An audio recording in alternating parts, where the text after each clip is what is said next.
Welcome to the Mindful Spark. My name's Dave, and in this video we'll be covering the mindful story from week 4 of the Reclaim Your Past, Reset Your Future series.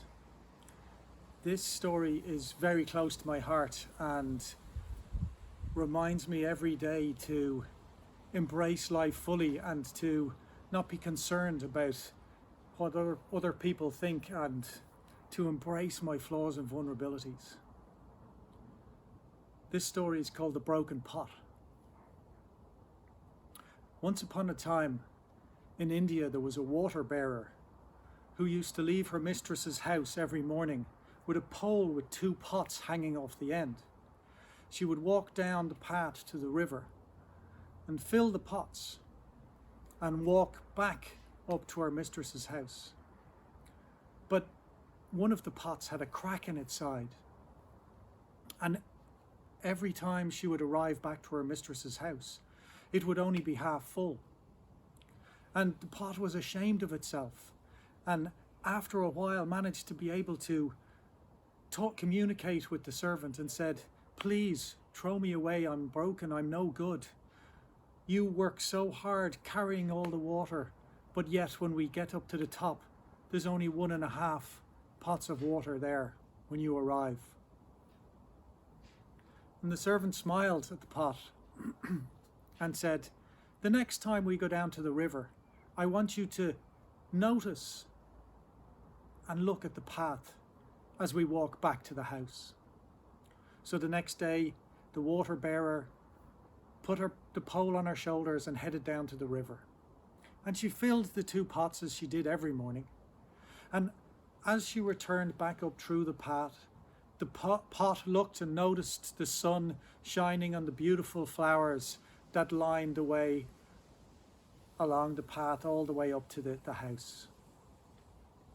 And when they got there, the pot spoke up again. "Yes, I saw the beautiful flowers, and they do make me feel better, but I still feel terrible. I am a burden to you. I'm no good. You should throw me away." And the water bearer smiled at the pot and said, "But I know that you have a crack. I am aware of this. So what I did is I planted flowers on your side of the path. And there are only flowers on your side of the path. And that is why my mistress has beautiful fragrances and beautiful flowers to grace her house, because of your flaw, which waters these flowers and allows us to have them. Without it, there would be no flowers." So what's the moral of the story? The moral of the story is, I've never met somebody who doesn't have vulnerabilities, who doesn't have flaws, who doesn't have challenges and things they need to deal with in their life. We all do. But if we see them as a weakness, then we miss out on so much in life. As Leonard Cohen would say, if we didn't have cracks, how would the light get in? So often when we can embrace our vulnerabilities, it gives us a chance to be more empathetic and more compassionate to people around us. It gives us a chance to maybe open up a little bit and to be honest with ourselves. Because the truth is, when we hide them away, everybody has them.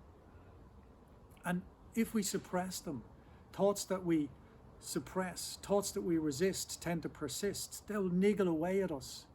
But when we look at flaws as potential mechanisms for being a kinder, happier human being, by going, it's okay, because it's okay in me and it's okay in you, then we're much more likely to have deeper connections with those around us and be less judgmental and less likely to see people and project on people, to know that we are a balance of many things, and that's okay.